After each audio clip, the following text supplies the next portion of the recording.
Building a tiny home on wheels with green building in mind can reduce your environmental footprint and create a sustainable living space.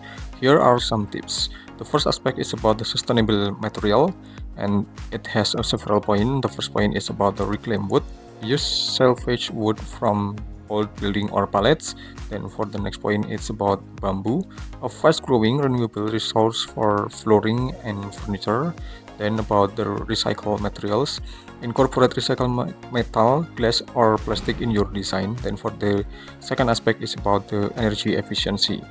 It has a several point also. Then for the first point is solar panels. We can install solar panels to generate electricity. Then about the installation, use eco-friendly insulation like wool, recycle denim or fiberglass. Then for the next point is about the energy efficient appliance.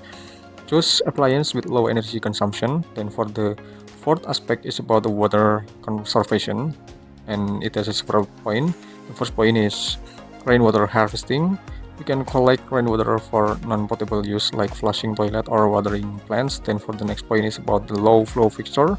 We can install low flow shower heads, faucet, and toilets. Then for the next aspect or the fifth aspect, it's the fourth aspect is about the green roofing, and it has several points. The first point is about the living roof.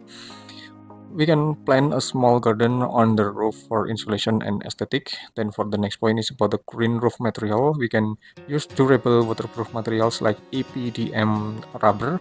Then for the fifth aspect is about the waste reduction. Okay, then for the first point of it is about the composting toilet. We can consider a composting toilet to reduce water usage and waste. Then for the recycling station, incorporate a recycling station with designed bins.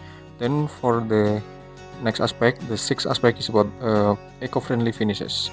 We can use about the natural paints. Use low VOC or volatile organic compound or natural paints and sustainable flooring such as bamboo, cork, or reclaimed wood flooring. Then for the seventh aspect is about the smart design.